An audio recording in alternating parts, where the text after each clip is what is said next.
क्या कार्यक्रम है और किस-किस जगह है?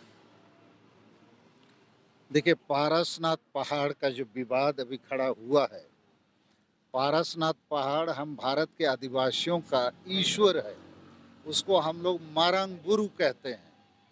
तो कल 17 जनवरी को 5 प्रदेश के लगभग 50 जिले मुख्यालय में मारंग गुरु बचाओ धरना प्रदर्शन किया गया और भारत के महामहिम राष्ट्रपति को ज्ञापन पत्र भेजा गया। और कल ही 17 जनवरी को जमशेदपुर से हमने मारंग गुरु बचाओ भारत यात्रा शुरू किया है और कल जमशेदपुर में धरना प्रदर्शन भी हुआ। आज हम रांची हैं। कल 19 जनवरी को रामगढ़ जिले में कार्यक्रम है, 20 जनवरी को हजारीबाग जिले में, 21 जनवरी को जामताड़ा जिले में, 22 जनवरी को दुमका में, 23 जनवरी को गोड्डा जिले में, उसके बाद 25 जनवरी को पुरुलिया, 26 जनवरी को बांकुड़ा और 31 जनवरी को चाईबासा में एक कार्यक्रम होगा। तो 5 प्रदेश झारखंड, बंगाल, बिहार, उड़ीसा, असम के विभिन्न जिलों में ये जो हमारा ईश्वर है मारंग गुरु और पारसनाथ पहाड़ पर पहला अधिकार हम आदिवासियों का है, ये रिकॉर्ड्स ऑफ राइट्स में भी दर्ज है। और 1911 साल में प्रिवी काउंसिल लंदन में जैन वर्सेस संथाल आदिवासियों का मुकदमा या मामला जब आया तो सुप्रीम कोर्ट जो प्रिवी काउंसिल है उसने भी हम आदिवासियों के पक्ष में फैसला दिया है। लेकिन दुर्भाग्य से 5 जनवरी 2023 को झारखंड के मुख्यमंत्री ने लिख के पूरी तरह से आदिवासी के धर्म, आदिवासी के भगवान को दरकिनार करके लिख के दे दिया कि पूरा पारसनाथ पहाड़ जो है ये जैन धर्मावलंबियों का है। तब से ये विवाद उठा और हम लोग आंदोलन के लिए मजबूर हैं। और 10 जनवरी को एक महाजुटान मधुबन पारसनाथ पहाड़ में हुआ और तय किया गया कि जब तक हम उस पहाड़ पर पहला कब्जा, पहला अधिकार आदिवासी नहीं लेंगे, मारंग गुरु को फिर से पुनर्जीवित वहाँ नहीं करेंगे, हम ये पहाड़ जैनियों के हाथ में नहीं जाने देंगे। और हमारा सवाल है भारत सरकार और राज्य सरकारों से भी, अरे आखिर भारत के जो हम आदिवासी हैं, सबसे पुराने वासी हैं, हमको हमारा सरना धर्म कोड दोगे कि नहीं? हमको हमारे आदिवासी भगवानों की मान्यता दोगे कि नहीं? तो अभी हम लोग 2023 साल में हर कीमत में सरना धर्म कोड को भी लेके रहेंगे। इस रणनीति के तहत काम कर रहे हैं और इसलिए हमने माननीय प्रधानमंत्री नरेंद्र मोदी के सामने नारा दे दिया है, सरना धर्म कोड दो, आदिवासियों का वोट लो, अन्यथा ये भारत के आदिवासी आपको वोट क्यों देंगे जब अब हमको संविधान सम्मत अनुच्छेद 25 के तहत हमारी धर्म का मान्यता नहीं दे सकते हैं। मारंग गुरु के नाम पर हमारे भगवान की सुरक्षा आप नहीं कर सकते हैं। तो ये दोनों मुद्दे अहम हैं। तीसरा मुद्दा, ये जो झारखंड सरकार, कल से हमने मारंग गुरु को बचाने का अभियान शुरू किया है। कल से हेमंत सोरेन सरकार ने खतियानी जोहार यात्रा शुरू किया है। हम आदिवासी को बचाने की यात्रा कर रहे हैं और वो आदिवासियों को बेचने की यात्रा कर रहे हैं। 1932 का खतियान कभी लागू नहीं हो सकता है, पहले ही झारखंड हाईकोर्ट ने इसको खारिज किया हुआ है। हेमंत सोरेन सरकार ने खुद बजट सत्र 2022 विधानसभा में कहा था कि खतियान आधारित नियोजन नीति नहीं बन सकती है, क्योंकि झारखंड हाईकोर्ट का तलवार गले में लटकी हुई है। तो अभी फिर कैसे लागू होगा जी? तो अभी भी लागू नहीं हुआ है, केवल कैबिनेट और विधानसभा से पारित है। अब मुख्यमंत्री क्या कहते हैं, हम इसको दिल्ली भेजेंगे, नवी अनुसूची में शामिल करेंगे। तो स्थानीय नीति, आरक्षण नीति, नियोजन नीति बनाने का अधिकार और दायित्व राज्य सरकार का होता है। तो राज्य सरकार इसको लागू नहीं कर सकती है और अपना दायित्व भेज रही है भारत सरकार को, अर्थात ये ब्लेम गेम है, हम तो नहीं कर सकते हैं, भारत सरकार समझे, ऐसा करके झारखंड के शिक्षित बेरोजगारों को ये धोखा देने का काम कर रही है। 32 के नाम से झुनझुना थमाने का, तो इसका हम लोग विरोध करते हैं। विकल्प में हमने कहा है कि झारखंड सरकार के पास जितनी नौकरियां हैं उसका 90% हिस्सा ग्रामीण क्षेत्रों को आवंटित कीजिए और आवंटित नौकरी को प्रखंड वाइज कोटा बना दीजिए। जो प्रखंड थोड़ा बड़ा होगा ज़्यादा लेगा और उस प्रखंड के ही आवेदकों से भरिए। उसी प्रखंड के आवेदक उस प्रखंड में जो कोटा तय होगा उसको भरेंगे। इसमें कोई खतियान की जरूरत नहीं है और उस प्रखंड में जातिगत आधार से जो अनुपात होगा उस आधार पर नौकरी बांट दीजिए। तो हम आप मीडिया के मार्फत से झारखंड की जनता को बताना चाहते हैं, एक खतियानी जोहार यात्रा जो है ये झूठ यात्रा है, लॉलीपॉप यात्रा है, ये झुनझुना यात्रा है, ये कभी लागू नहीं हो सकती है। दूसरी कॉमन सेंस की बात है, जेएमएम या यूपीए सरकार की कोई प्रस्ताव को एनडीए सरकार बीजेपी क्यों पास करेगी, इसका पीठ क्यों थपथपाएगी, और ये ऐसे भी संविधान सम्मत नहीं है। तो ये झूठ यात्रा चल सकता है, क्योंकि हमको लगता है गुरुजी शिबू सोरेन, हेमंत सोरेन और जेएमएम के नेता लगता है इनको कि झारखंड में सब बेवकूफ़ लोग रहते हैं और सबको बेवकूफ़ बना के बार बार वोट लेके सरकार बनाया जाए और यहाँ भ्रष्टाचार, लूट और झूठ का साम्राज्य को खड़ा किया जाए। अंतिम बात हमारी ये है कि दिसोम गुरु और ईसाई गुरु ये दो खतरनाक तत्व हैं जो आदिवासी एकता और आंदोलन को तोड़ने का काम करते हैं। दिसोम गुरु मतलब शिबू सोरेन, इसने 40-50 साल से राजनीति किया, सबसे ज़्यादा आदिवासी का वोट लिया, आदिवासी का प्यार भी लिया, लेकिन आदिवासी को सबसे ज़्यादा ठगा है। 1993 में 3.5 करोड़ रुपया लेके झारखंड को बेचा। अभी बेटा भगवान को भेज दिया पारसनाथ पहाड़ में मरंग गुरु के नाम से।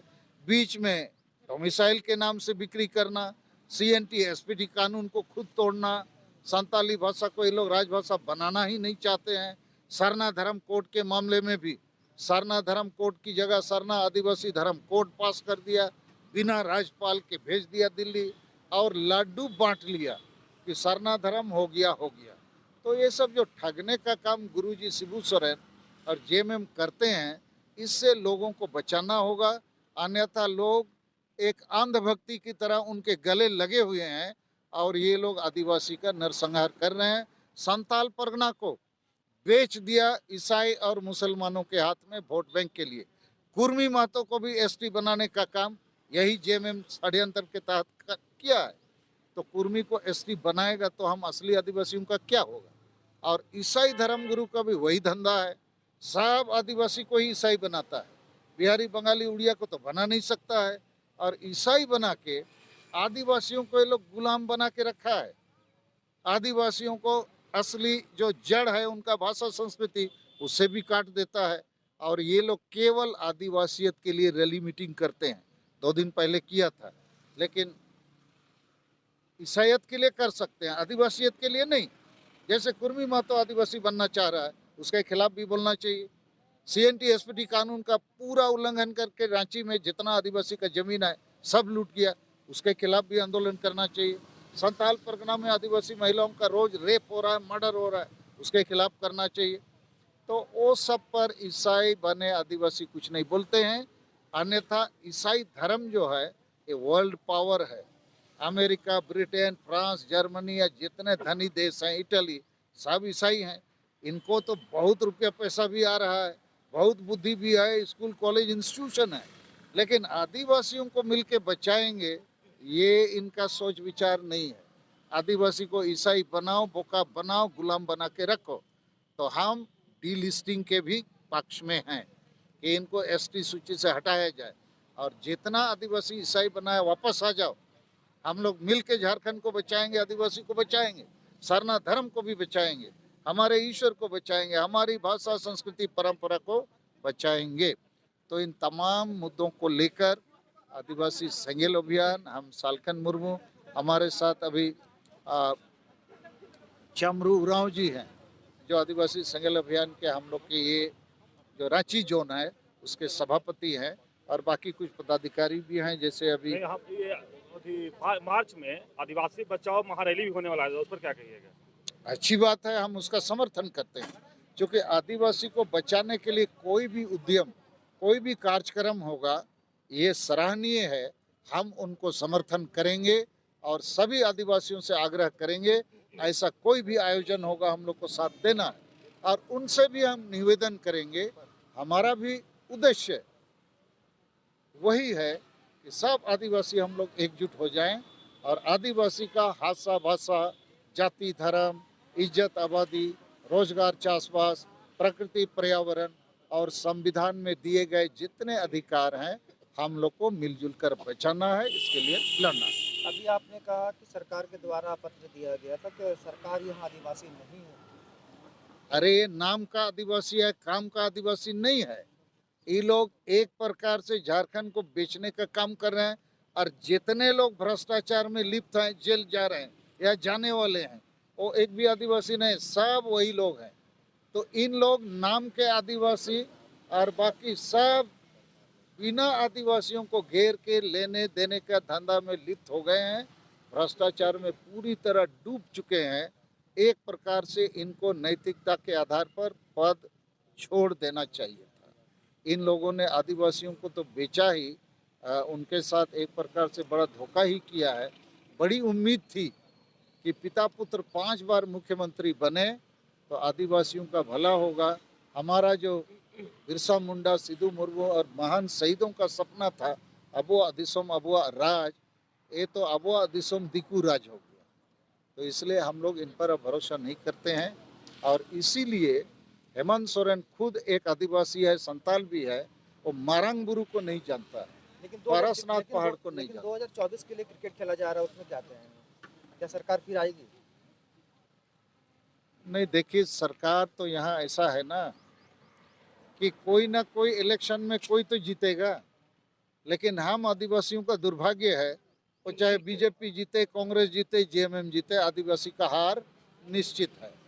तो इस बार मैं एक नया संदेश आदिवासियों को देना चाहता हूँ कि इस बार समाज को जिताना है, पार्टियों को नहीं जिताना है। तो समाज एकजुट हो जाए, अपनी मुद्दों को समझे, सरना धर्म कोड को समझे, अपनी सीएनटी एसपीटी कानून को समझे, अपनी भाषा संस्कृति को समझे और अपनी आबादी, अपने लोगों की इज्जत, रोजगार को समझे। इसके लिए पहले वो गोलबद्ध हो जाए, वो पार्टी के पीछे पीछे ना दौड़े, पहले आदिवासी समाज के लिए, उनके मुद्दों के लिए एकता बनाएगा तो पार्टियों को हमारे पीछे आना पड़ेगा। तो उस लाइन पर हम लोग काम तो करें। क्या माना जाए कि सालखन मुर्मू 2024 का तैयारी कर रहे हैं? भाई देखो, पूरे आदिवासी समाज को तैयारी करना होगा कि 2024 में कोई भी सरकार बने, आदिवासी के मुद्दों की सरकार बने, सरना धर्म कोड वाली सरकार बने, आदिवासी भाषा संस्कृति वाली सरकार बने, जो सीएनटी एसपीटी कानून को लागू कर सके, जो यहाँ के शिक्षित आदिवासी मूलवासियों को रोजगार दे सके। और ये विस्थापन पलायन वाली सरकार नहीं बननी चाहिए। तो हम लोग उस दिशा में कोशिश करेंगे। आपके सवाल के जवाब में मैं यही कह सकता हूँ, इस समय पार्टियों को जिताने का लक्ष्य नहीं, आदिवासी समाज को जिताने का लक्ष्य हमारा सबसे ऊपर रहना चाहिए।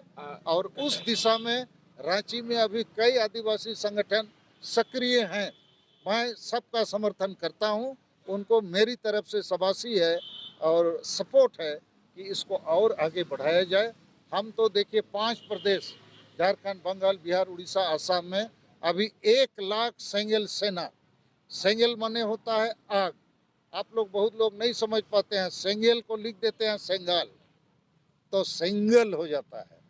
तो सिंगल माने तो एक हो गया, सेंगेल का माने आग होता है और आग का माने यहाँ सशक्तिकरण, इम्पावरमेंट, ट्राइबल इम्पावरमेंट कैंपेन। कहा कि झारखंड में जो है सरकार है उसका प्रस्ताव को क्यों मानेगी एनडीए सरकार, तो इसी सरकार ने सरना धर्म कोड की भी सिफारिश नहीं मांगा है जनता को, तो सरना धर्म कोड ही पता अरे चला है। ये तो जनता को झूठ का मार्केटिंग ये करते रहते हैं ना, हम लोग बताएंगे ना। रिकॉर्ड में जो है विधानसभा में 11 नवंबर 2020 को पास किया गया सरना आदिवासी धर्म कोड, बिना राज्यपाल के दस्तखत के भेज दिया, तो फिर वो वापस आ गया होगा, कहीं पर रिपोर्ट में छुपा होगा, वो वहाँ गया ही नहीं है ना।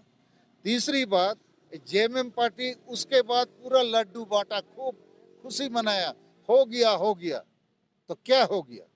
और उसके बाद हमको तारीख याद है 26 सितंबर 2021 सर्वदलीय प्रतिनिधिमंडल दिल्ली गया था माननीय गृह मंत्री अमित शाह से मिलने कि जातीय जनगणना पर हम लोग बात करेंगे और सरना धर्म कोड पर भी बात करेंगे। जातीय जनगणना पर बात इन्होंने की, अमित शाह ने कहा यह संभव नहीं है और सरना धर्म पर तो बात ही नहीं किया। अभी भी यदि जेएमएम पार्टी सरना धर्म कोड के लिए ईमानदार होती, वो भी आंदोलन कर सकती है ना, पूरे भारत सरकार पर दबाव लगा सकती है। ये करने वाले नहीं है, ये ठगबाज हैं, ये आदिवासी भोले वाले लोग हैं, उनका वोट लेते रहो। और ये अच्छे काम के लिए वोट नहीं लेते हैं। हानिया, दारू, चखना, रुपया, पैसा, फुटबॉल जर्सी, नाचनी नाच, मुर्गा पाड़ा करा के वोट लेते हैं, यही इनका धंधा है। लेकिन बहुत लोग सोचते हैं गुरुजी बहुत महान है। अरे क्या का महान है? गुरुजी आज तक झारखंड अलग राज्य को बेचने के सिवाय और कौन सा काम किए नीतिगत जिससे आदिवासी समाज में कोई परिवर्तन आया?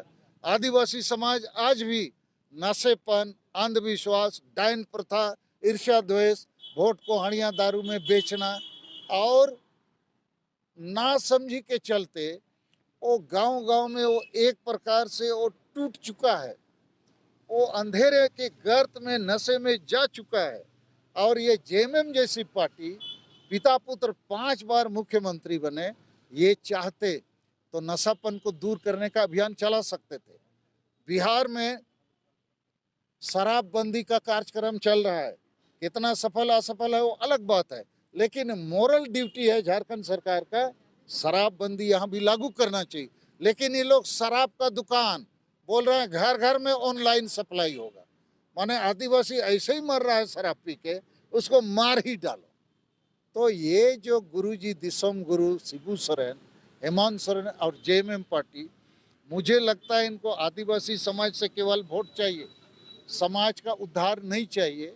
और इस प्रकार झारखंड ही ऐसा राज्य है जहां आदिवासी आबादी घट रही है, पूरे देश में आबादी बढ़ रही है, सभी राज्य में बढ़ रही है। यही एक अभागा राज्य है जहां आबादी घट रही है। और दूसरा एक रिकॉर्ड कल ही पेपर में पढ़ा, आदिवासियों के लिए 135 करोड़ रुपया था, खर्च किया कितना? 13 करोड़। तो ये बेकार की सरकार है, लूटपाट में मस्त है, चोर डकैत लोग मुख्यमंत्री के चारों ओर माने मिले हुए हैं, जुटे हुए हैं। हमको तो लगता है तो मौज कर रहे हैं। तो इसलिए ये जो खतियानी जोहार यात्रा है, इसका विरोध होना चाहिए, हम विरोध करते हैं। ये झूठ यात्रा है, भ्रष्टाचार का यात्रा है, लोगों को एक प्रकार से ब्लैकमेल करने का यात्रा है।